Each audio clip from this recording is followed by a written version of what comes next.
অনেকদিন ধরেই আলোচনা গুঞ্জন সবই ছিল রিয়াল মাদ্রিদে ফের যোগ দিচ্ছেন স্পেশাল ওয়ান খ্যাত ম্যানেজার হোসে মরিনিও। এবার তা সত্য হতে চলেছে। দ্য অ্যাথলেটিক জানিয়েছে ৩ বছরের জন্য রিয়ালের সাথে চুক্তি সেরেছেন তিনি। তবে এখনই রিয়ালের কোচ হিসেবে স্পেশাল ওয়ানকে পরিচয় করিয়ে দিচ্ছে না কর্তৃপক্ষ, কারণ ৭ জুন হবে রিয়াল মাদ্রিদের প্রেসিডেন্সিয়াল ইলেকশন। তারপরেই মরিনোকে রিয়ালের জন্য ম্যানেজার হিসেবে পরিচয় করিয়ে দেবে সংশ্লিষ্টরা।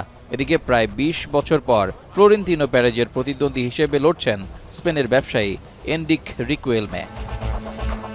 এর আগে ২০১০ সালে রিয়াল মাদ্রিদের দায়িত্ব নিয়েছিলেন হোসে মরিনিও। ৩ বছর দায়িত্ব পালন করে লস ব্লাঙ্কোসদের এনে দিয়েছেন বেশ কয়েকটি সাফল্য।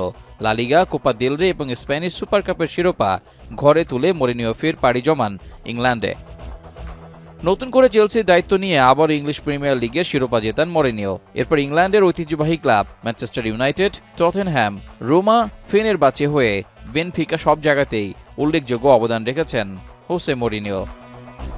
ক্যারিয়ারে অসংখ্য অর্জন রয়েছে পর্তুগিজ এই কোচের। ৪ বার জিতেছেন ওয়ার্ল্ড বেস্ট ক্লাব কোচের অ্যাওয়ার্ড, আছে ২টি চ্যাম্পিয়ন্স লিগ জয়ের তকমা। ইংলিশ প্রিমিয়ার লিগ জিতেছেন ৩ বার, লা লিগা কিংবা ইতালিয়ান চ্যাম্পিয়নশিপ যেখানেই গিয়েছেন জয় করেছেন। গেল মৌসুমটিতে একটি শিরোপাও জিততে পারেনি রিয়াল মাদ্রিদ, যা লস ব্লাঙ্কোসদের নামের সাথে মানানসই নয়। শিরোপা জয়ের ধারাবাহিকতা ফেরাতেই এবার স্পেশাল ওয়ানকে নিয়োগ দিয়েছে রিয়াল মাদ্রিদ। রেজাউল করিম, এখন।